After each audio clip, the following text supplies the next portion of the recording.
Nice Iron Tom skateboard I see in the background Oh there. yeah, we took that out recently and tried to skate it Yeah, around the building, and it didn't go nice. well, but but yeah, thanks Yeah, for doing this. It's been forever. I was saying my it's pleasure. probably Yeah, like since we met you guys and started playing you, this is probably the longest it's been since we've seen you guys or at least talked to you guys. yeah. So I think this is the first radio interview I've done, or radio anything I've done since the world ended. for real? Oh my God. Slowly crawling out of our caves. How is your 2021 going compared to your 2020? It's good. Honestly, I had a really good 2020. Like I'm lucky. No one I know was seriously affected by COVID, and it was kind of like we had spent 5 years completely touring nonstop and just go go go. So it was honestly kind of a blessing to just have a chance to be home, and like I got to set up my home studio for the first time and like learn piano and work on stuff and just kind of grow. It was definitely an opportunity we saw as a blessing. And you guys have released so much since, which has been awesome. And like, I think when I looked at the Yeah. EP, the only song that doesn't have like a collab with somebody is Teddy Bear. Can you talk about that EP and just putting it together and how maybe because you were doing it in a pandemic, it was different from the past? Yeah, we kind of just stayed busy and kept making stuff. We know so many rad artists in LA that we just wanted to keep doing more collabs. And yeah, so it's kind of a collab EP, which is our first one because we never really had features before. We'd always done a lot of stuff with other bands in our videos and in other kind of capacities, but we're like, why don't we have other artists in our music? So we just started doing it, and it was a really fun sort of creative process to bring in other minds and voices, and super fun. And I love it. It ended up being that EP. And we thought about getting one for Teddy Bear because we're like, oh, we love this song, but it doesn't have a collab. And then it's like, is it a collab EP? But then we're just like, whatever, it's a collab EP plus Teddy Bear. I love it. All of them are kind of like, seeing like artists in your inner circle, like Yeah. Upsall and Grandson and American Teeth, and then Big Boy out of nowhere. Like, how did that happen? Yeah, he's in the inner circle in my mind. Well, now he is. now he is for real. Yeah, it's amazing. Like, dude, Outkast was like definitely my favorite hip hop group in high school.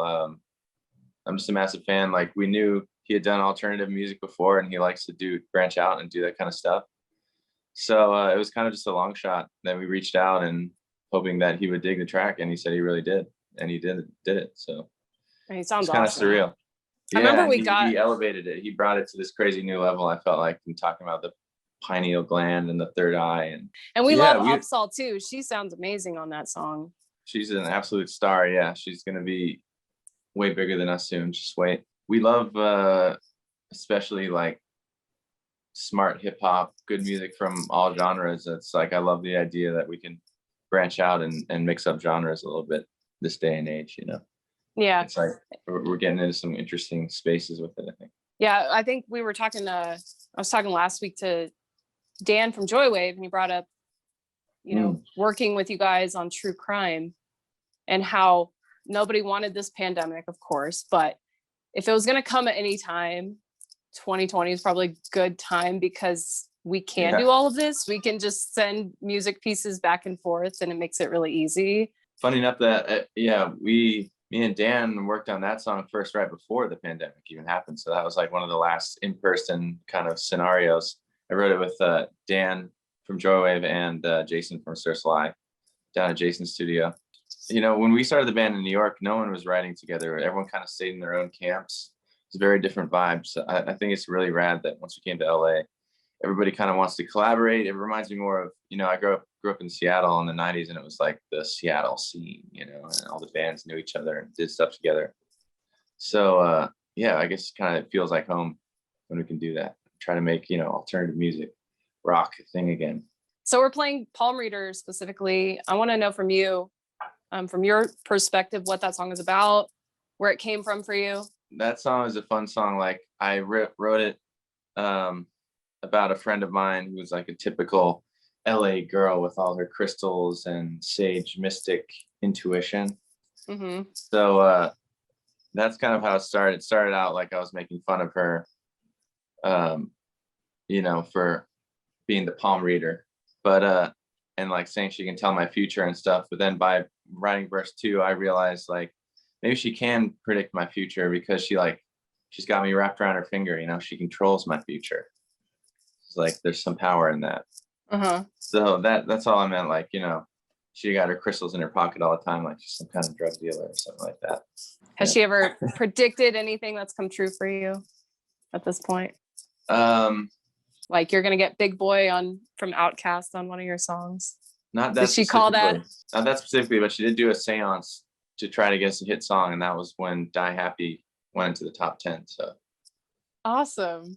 Something there. It's been a long time since you've toured. With it being so long, is there anything from touring that you have found yourself missing that you never thought you would? Like anything that you found annoying before, but now you're like, oh, I kind of miss that. I guess this is like part of my personality. Like my favorite thing about touring is just ending up places you don't expect, you know, just like ending up in some weird dive bar in the middle of Louisiana. Just like, I never dreamed that I would be here in this place or meet these crazy people on the street, or just like, you know, whatever. Like you can't predict what's going to happen next when you're on an adventure.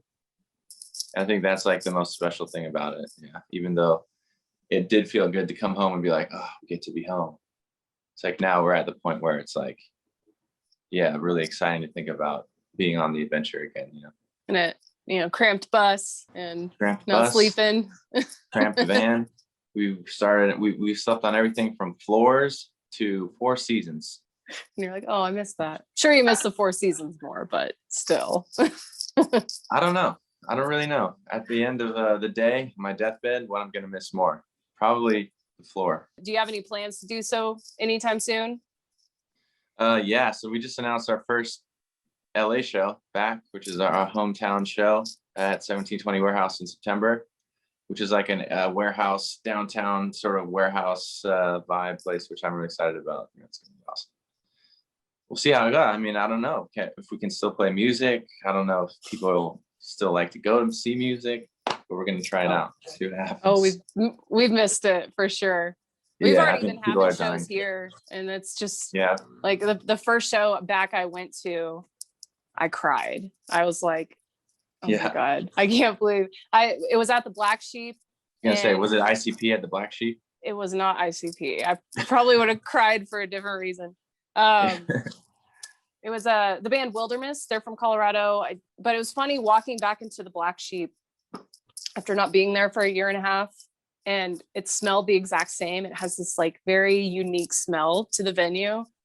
And I left that venue. It was like on my clothes and I could smell myself. And I was like, I smell just like I did before, you know, all of this. So I smell like the past. Like, you know what people, I mean? like humans. Physical connection.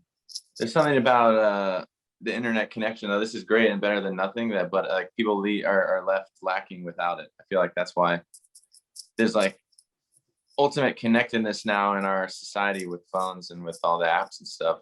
Yet people are like kind of having record levels of depression and stuff. Like maybe there's something lacking from connecting this way that we just still need. We were supposed to have you guys at Black Sheep last April. I remember talking about it. Wow. We're like, maybe it'll just get pushed a couple months. I don't know. Right. Yeah. We had no idea what was going to happen. So hopefully we can get you guys back for sure. We would still love to if you will have us. Yes, of course. I remember when that was announced, it was like the first headline show you guys had played there. And like, it was at least going to be the first in like 2 years. And just so much had happened with you guys. I was like, this is going to be such a good show back. And hell yeah. And then it, you know, it didn't happen, but we'll make it happen. What else do you have like on the horizon? I mean, we're doing a couple festivals in Columbus, Ohio in August, Cool. which is going to be rad. Like Grandson is playing one of them. So I think we're going to hopefully get to do a little Heat Seeker, which is our song with Grandson. Oh yeah. I'm really excited about that. We got a lot of new music coming. I've been just like kind of doing more than ever and going harder than ever. So we're talking about an album top of next year. This is the first time I've said that. Heard it right here. It's exclusive. The scoop. Yeah. And besides that, we're just doing a lot of whack madness on TikTok and and and making video content and some other surprises, which you're gonna see that I can't talk about. Yeah, I'm honored to have an exclusive interview with the world's #1 ninja impersonator. It's the new Elvis impersonator.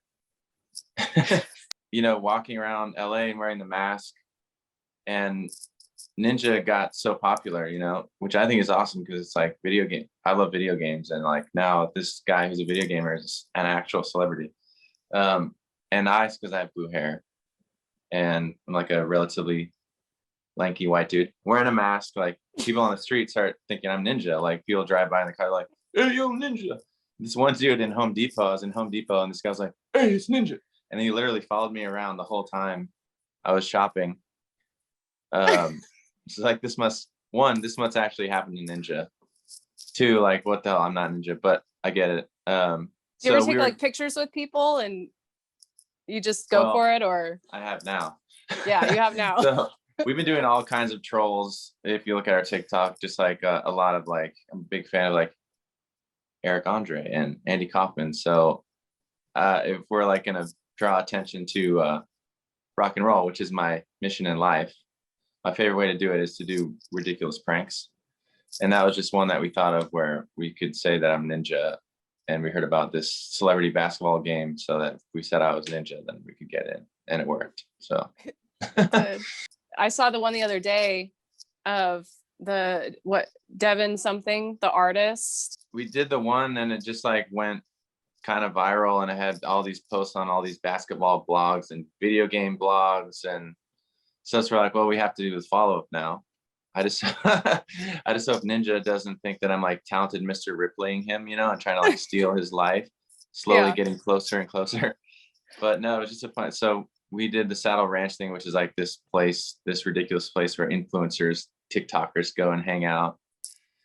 And then we did the Devon Rodriguez one, and those are the ones that worked. So the ones that we posted. I do wish I would have seen his video first before I saw the video of you like explaining what you did. Right. Because I would have lost my mind if I saw that one first.